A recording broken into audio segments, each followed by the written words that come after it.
नमस्कार, यो समाचारमा स्वागत छ। म सचिता बुढाथोकी। नमस्कार, म दिपेश घिमिरे। सुरु गरौँ अहिलेसम्मका प्रमुख समाचारबाट।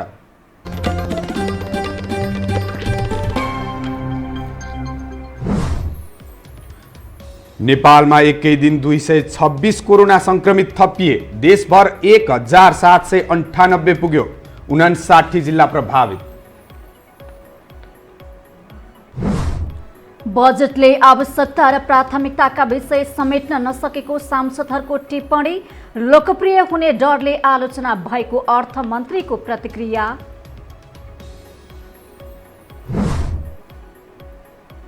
रुकुम चौर जहारी घटनाको छानबिनका लागि संसददेखि सडकसम्म दबाव।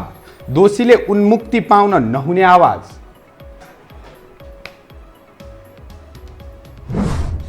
विश्वभर कोरोना भाइरसबाट मृत्यु हुने व्यक्तिको संख्या 3,75,000 नजिक। संक्रमितको संख्या 62,92,000 नाग्यो।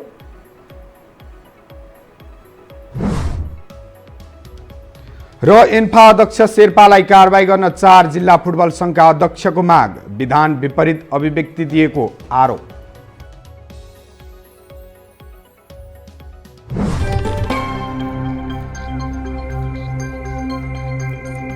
अब समाचार विस्तारमा।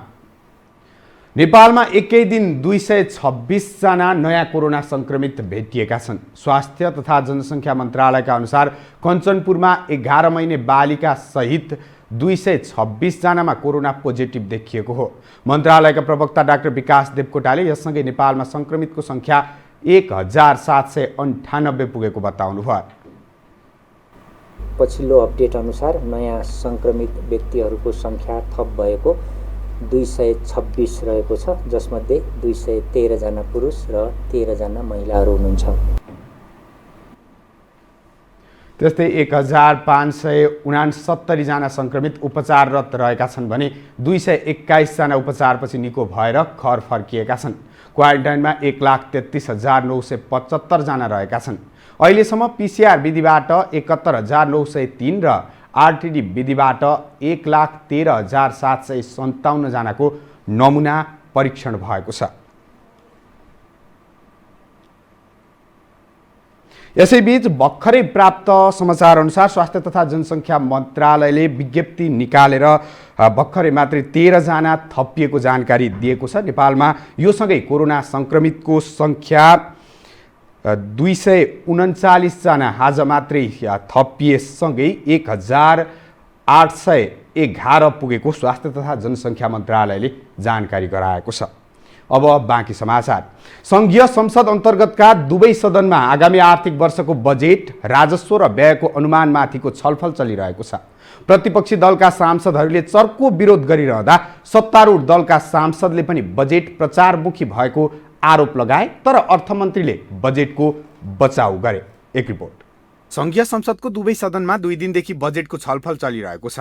छलफलमा सत्तारूढ केही सांसदले अहिलेको आवश्यकतालाई प्राथमिकता दिन नसकेको आरोप लगाएका छन् भने प्रतिपक्ष दलका सांसदले बजेटले प्राथमिकता र आवश्यकताका विषयलाई समेट्न नसकेको टिप्पणी गरेका छन्। सांसद देवेन्द्र कणेलले विद्युतीय सवारी, डिजेल पेट्रोलमा बढाइएको करमा असन्तुष्टि व्यक्त गरे। प्रधानमन्त्रीले सन् 2020 सम्म कुल सवारीको 20% सवारी विद्युतीय हुने घोषणा गरे पनि त्यो अनुसार अर्थमन्त्री अगाडि बढ्न नसकेको आरोप लगाए। सरकारको नीति विपरीत विद्युतीय सवारीमा कर लगाइएको छ। यो सरकारले जारी गरेको श्वेतपत्र वातावरण मैत्री सवारी नीति 2071 को विपरीत छ। सम्माननीय प्रधानमन्त्री केपी ओली शर्माजीले साझा यातायातको विद्युतीय सवारी उद्घाटनमा सन् 2020 सम्म नेपालको कुल सवारी मध्ये 20% विद्युतीय हुने घोषणा गर्नुभयो। त्यस्तै सांसद उमा रेग्मीले कृषि पशुपालन क्षेत्रमा आत्मनिर्भर हुने गरी रोजगारीका अवसर सृजना गर्न सरकार चुकेको आरोप लगाइन्।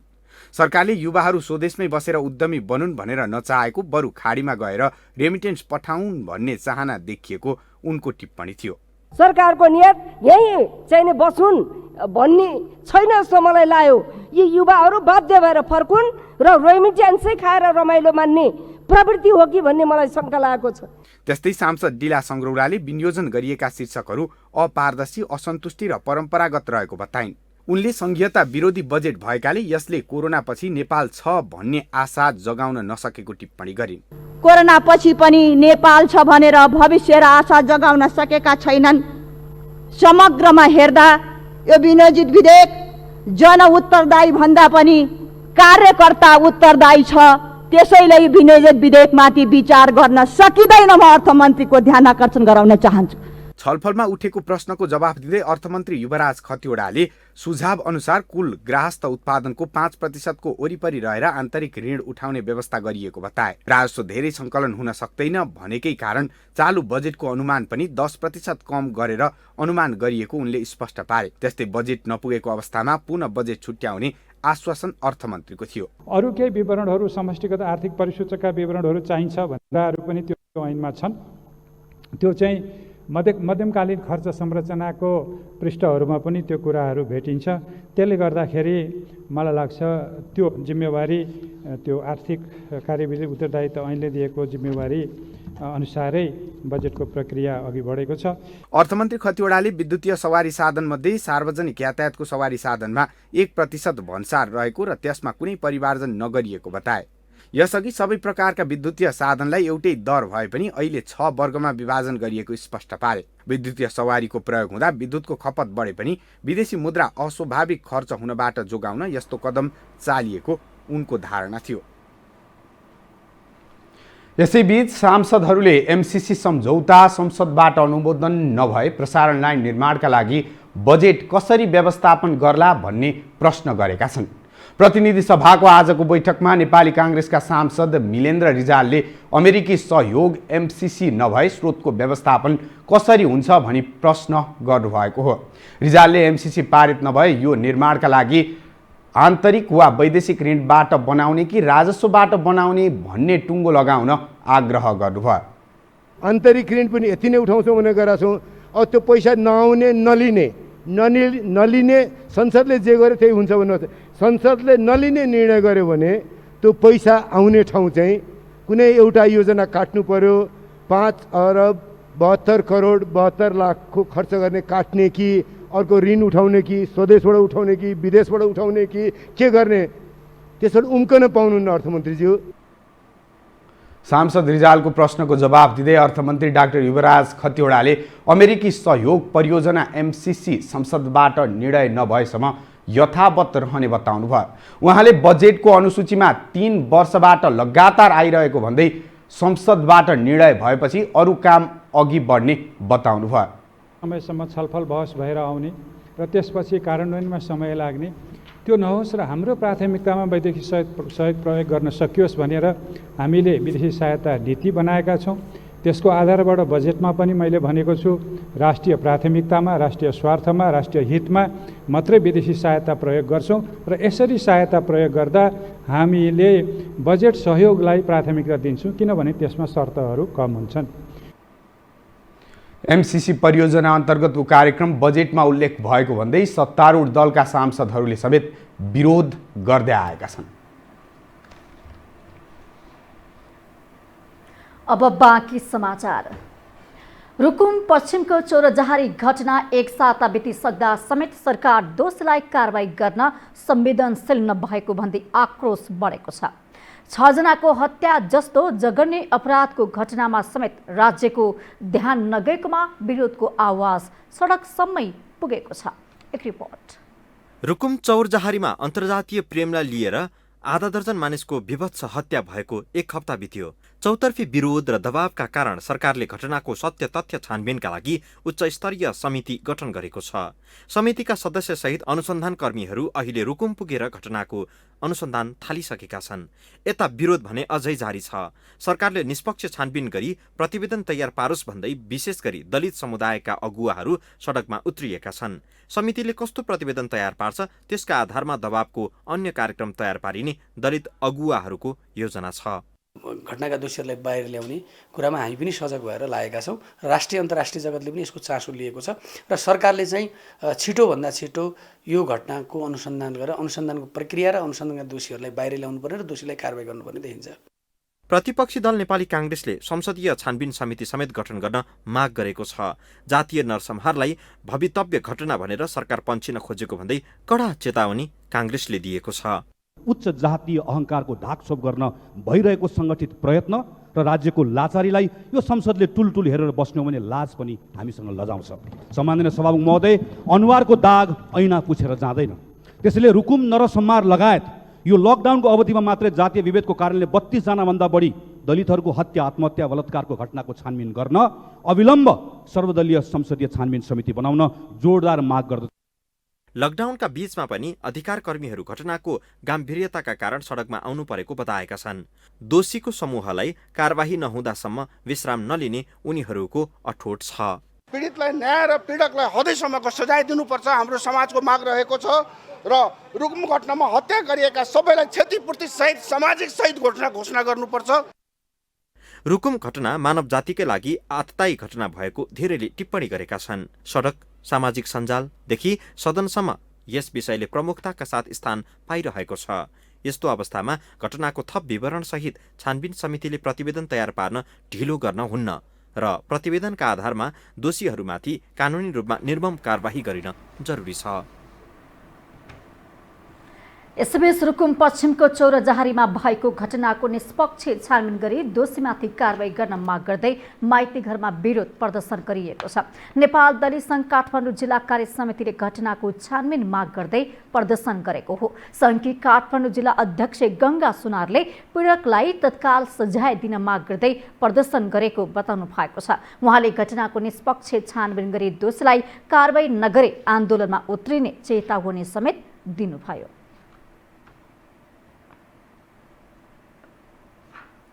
सङ्घले सोमबार नै जिल्ला प्रशासन कार्यालयमा ज्ञापन पत्र समेत बुझाएको छ। प्रदर्शनमा सहभागीले गृहमन्त्री रामबहादुर थापाको राजीनामा माग गरेका छन्। मुलुकको सर्वाधिक शक्तिशाली पद प्रधानमन्त्री समेत बनिसकेका र बौद्धिक नेताका रूपमा चिनिने डाक्टर बाबुराम भट्टराई एकपछि अर्को गर्दै विवादमा तानिन थालेका छन्। अचेल उनले व्यक्त गर्ने हरेक अभिव्यक्ति आलोचित बन्ने गरेको छ। एक रिपोर्ट। डाक्टर बाबुराम भट्टराई कुनै समय अत्यन्तै लोकप्रिय नेतामा पर्दथे। जब उनी प्रधानमन्त्री बने त्यसपछि उनको क्रेज सीधा रेखामा ओह्रालो लाग्न थाल्यो। अहिले मधेसवादी दलहरूसँग एकता गरेर राष्ट्रिय राजनीतिमा पुनः शक्तिशाली बन्ने प्रयत्न गरे पनि उनको अभिव्यक्ति थप आलोचित बन्न थालेका छन्।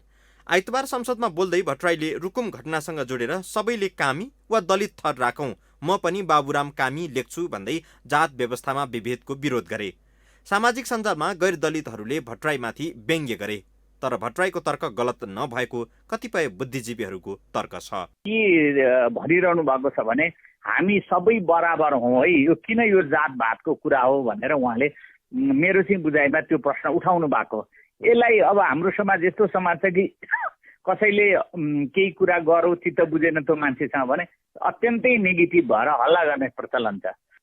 यति मात्र होइन, यस अघि उनले संसदमा होस् या सामाजिक सञ्जालमा व्यक्त गरेका टिप्पणीहरूको पनि प्रशंसाभन्दा आलोचना बढी भइरहेका छन्।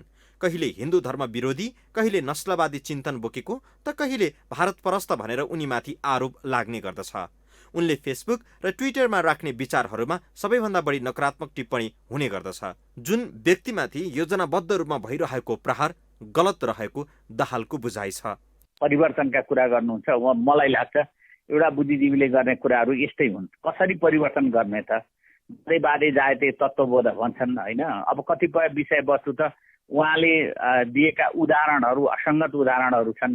अब कहिलेकाहीँ उहाँ चाहिँ अब बाहुनहरूलाई टपरे भन्नुहुन्छ। तत्कालीन माओवादीबाट टाढिएपछि भट्टराई थप एक्लिँदै गएको र उनी आबद्ध वर्तमान पार्टीभित्र समेत भट्टराईको प्रतिरक्षा गर्ने समूह कमजोर हुँदा विपक्षीहरू हावी भएको विश्लेषकहरूको भनाइ छ।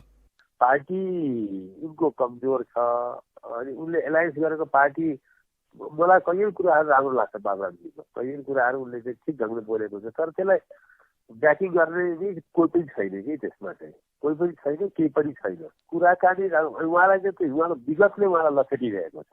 नेपालका बौद्धिक नेताको छोटो सूचीमा भट्टराईको नाम पर्दछ। यद्यपि पछिल्लो समय राष्ट्रिय राजनीतिमा उनको प्रत्यक्ष भूमिका नगण्य छ। त्यसमाथि उनका अभिव्यक्तिहरू समेत आलोचित बन्दै जानु स्वयं भट्टराईको आगामी राजनैतिक यात्राका लागि प्रतिउत्पादक बन्ने खतरा बनेको छ। विक्रम श्रेष्ठ, काठमाडौँ। नागरिकका आवाज उठाउन संसदमा पुगेका सांसदहरू कहिलेकाहीँ व्यक्तिगत सवाल जवाफमा समेत उत्रने गर्छन्। समाजवादी पार्टीकी सांसद सरिता गिरीले 2 साता अघि दिएको प्रतिक्रिया विरुद्ध आज नेकपाकी सांसद गङ्गा चौधरीले खुलेरै आलोचना गरिन्। एक रिपोर्ट। नेपाल सरकारले भारतले अतिक्रमण गरेका नेपालका भूमि लिम्पियाधुरा, लिपुलेक, कालापानी सहित समेटेर नयाँ राजनीतिक तथा प्रशासनिक नक्सा जारी गर्ने निर्णय गर्यो। राष्ट्रपति विद्यादेवी भण्डारीले सरकारको नीति तथा कार्यक्रम संसदमा प्रस्तुत गर्ने क्रममा यसबारे जानकारी दिइन्। सरकारले नयाँ नक्सा जारी गर्ने निर्णयपछि समाजवादी पार्टीकी सांसद सरिता गिरीले आपत्ति जनाइन्। भारत र चीनसँग नेपालले छलफल नगरी नक्सा जारी गर्न नहुने भन्दै उनले जेठ 4 गतेको संसद बैठकमै यसरी आक्रोश पोखिन्। अभी लिपुलेक का विवाद भी आया है, लेकिन मुझको लगता है कि सरकार ने बिना भारत और चीन के साथ संवाद किए बिना ही जिस ढंग से सम्माननीय राष्ट्रपति महोदय के मुख से ये नया नक्शा निकालने की बात की है, उन्होंने हमारी विदेश नीति, उनकी क्षमता के ऊपर प्रश्न उठाया है। एक तरफ राष्ट्रपति महोदय कहती हैं कि लिपुलेक और लिम्पियाधुरा को प्रवेश करके और नक्शा बनाया जाएगा, दूसरी तरफ परराष्ट्र मंत्री कहते हैं कि संविधान ही बाधक है। सांसद गिरीले यस्तो अभिव्यक्ति दिएको 2 सातापछि मंगलबार नेकपाकी सांसद गंगा चौधरीले संसदमै जवाब दिएकी छन्। सांसद चौधरीले गिरीको नाम त लिइनन्, तर उनीतर्फ लक्ष्य गर्दै नेपालको संसदमा भारतीय चेलीको दादागिरी चल्न थालेको प्रतिक्रिया दिइन्। अनुदानसँग जमिन, स्वाभिमान र राष्ट्रियता कदापि साट्न मिल्दैन। सीमा विवाद, नेपालमाथि भारतको दादागिरी नमिचिएको ठाउँ छैन, नहपिएको गाउँ छैन। भन्दै भारतीय चेलीहरूको सदनभित्र पनि दादागिरी चल्न थाल्यो। भूमि मिचाहासँग सल्लाह छलफल गर्नु पर्यो रे, आफ्नो जमिन मेरो हो भन्नको लागि पनि मेरो देशको भूमि मिचाहासँग सोध्नु पर्ने, यो कस्तो विडम्बना। आफ्नो भूमि आफ्नो भन्न पनि भारतलाई सोध्नु पर्ने भन्दै सांसद चौधरीले गिरीप्रति आक्रोश पोखेकी हुन्। स्मरणीय छ, समाजवादी पार्टीको तर्फबाट सांसद सदस्य रहेकी गिरीको माइती भारत हो। यहाँका नागरिकसँग बिहे गरेपछि नेपाली नागरिक भएकी उनी सांसद हुँदै मन्त्री समेत भइसकेकी छिन्। बेला बेला नेपाल र नेपाली विरुद्ध दिने अभिव्यक्तिका कारण उनी आलोचित हुँदै आएकी छिन्। अब बाँकी समाचार। नारायणहिटी दरबार हत्याकाण्ड भएको 19 वर्ष बितेको छ, तर यो विषयको गुत्थी सुल्झिन भने सकेको छैन। राजा वीरेन्द्र, रानी ऐश्वर्या लगायतका राज परिवारका 10 सदस्यले ज्यान गुमाएको घटना कसरी भयो, यसमा कसको भूमिका थियो भन्ने विषय अझै रहस्यकै गर्भमा रहेको छ। एक रिपोर्ट। नारायणहिटी दरबार हत्याकाण्ड भएको 19 वर्ष पूरा भएको छ। तत्कालीन राजा वीरेन्द्र शाहको वंशनाश हुने गरी आजभन्दा ठिक 19 वर्ष अघि 2058 जेठ 19 गते उनी र उनको परिवारको हत्या भएको थियो। राजदरबार हत्याकाण्डमा राजा वीरेन्द्र, रानी ऐश्वर्या, युवराज दिपेन्द्र, राजकुमार निराजन, राजकुमारी श्रुति सहितको हत्या भएको थियो। उच्च सुरक्षा घेराभित्र रहेको राजदरबारमा भएको हत्याकाण्ड अहिले पनि रहस्यकै गर्भमा छ। दिपेन्द्रले परिवारका सदस्यहरूलाई गोली चलाएको र पछि आफैलाई गोली हानेको भनेर छानबिन प्रतिवेदन सार्वजनिक गरिए पनि नेपाली नागरिकहरूले त्यसको विश्वास गर्न सकेका छैनन्। त्यसपछि यस घटनाको कुनै स्वतन्त्र अनुसन्धान भएको छैन। कुनै ठोस तथ्य सार्वजनिक नभएपछि आम नागरिकमा दरबार हत्याकाण्ड थप कौतूहलताको विषय बन्दै गएको छ। नारायणहिटी दरबार हत्याकाण्डको 7 वर्षपछि नेपालमा राजतन्त्र समाप्ति र गणतन्त्र स्थापनाको घोषणा भयो। ज्ञानेन्द्र शाह नै नेपालको इतिहासमा अन्तिम राजा बने। त्यसपछि नेपालमा कम्युनिस्ट र कंग्रेसले सत्ता चलाए, तर त्यति ठूलो हत्या घटनाको विषयमा अहिलेसम्म कुनै सरकारको पालामा पनि केही तथ्य बाहिर आउन सकेको छैन। अझ भनौं, यो विषय सत्तामा रहनेले पनि वर्षमा 1 दिन मात्रै सम्झन्छन् भन्दा फरक नपर्ला। समाजमा हत्याकाण्डका जुनसुकै घटना घटे पनि आम सर्वसाधारणले पीडितले न्याय पाउने विषयलाई दरबार हत्याकाण्डसँगै जोड्ने गरेका छन्। अहिले पनि धेरैको माग दरबार हत्याकाण्डबारे निष्पक्ष छानबिन होस् भन्ने नै छ।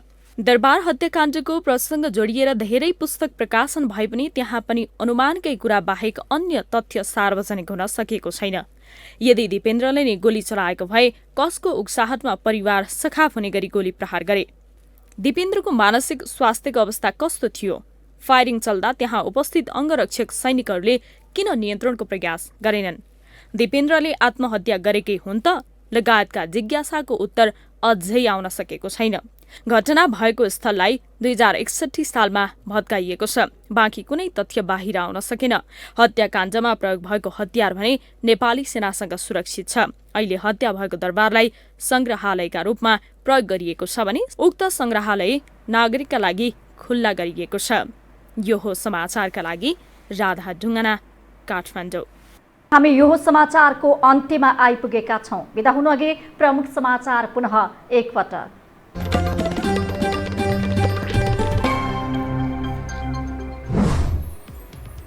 नेपालमा एकै दिन 239 कोरोना संक्रमित थपिए। देशभर 1811 पुग्यो। 59 जिल्ला प्रभावित।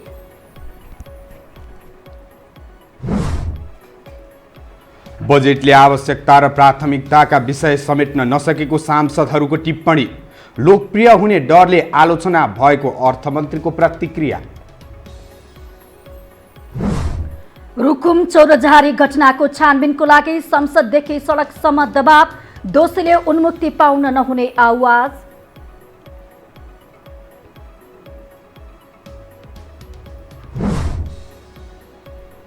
विश्वभर कोरोना भाइरसबाट मृत्यु हुने व्यक्तिको संख्या 3,75,000 नजिक। संक्रमितको संख्या 62,92,000 नाग्यो। र एन्फा अध्यक्ष शेर्पालाई कारवाही गर्न 4 जिल्ला फुटबल संघका अध्यक्षको माग। विधान विपरीत अभिव्यक्ति दिएको आरोप।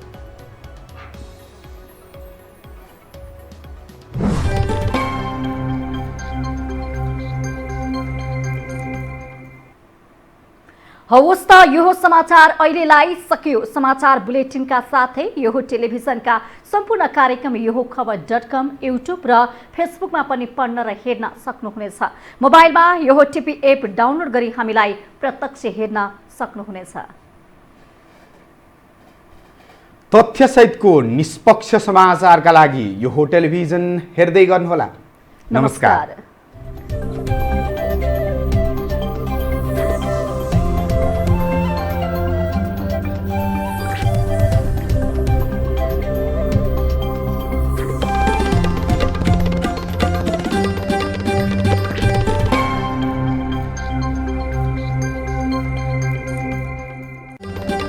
यो हो समाचारको साथमा बीएनबी हस्पिटल स्वास्थ्य उपचारको क्षेत्रमा अग्रणी हस्पिटल। स्वास्थ्य स्तरमा वृद्धि, जीवनमा समृद्धि। Gwarku, Lalitpur. If you have any sort of health issues, do visit Norvik International Hospital, Thapa Thali.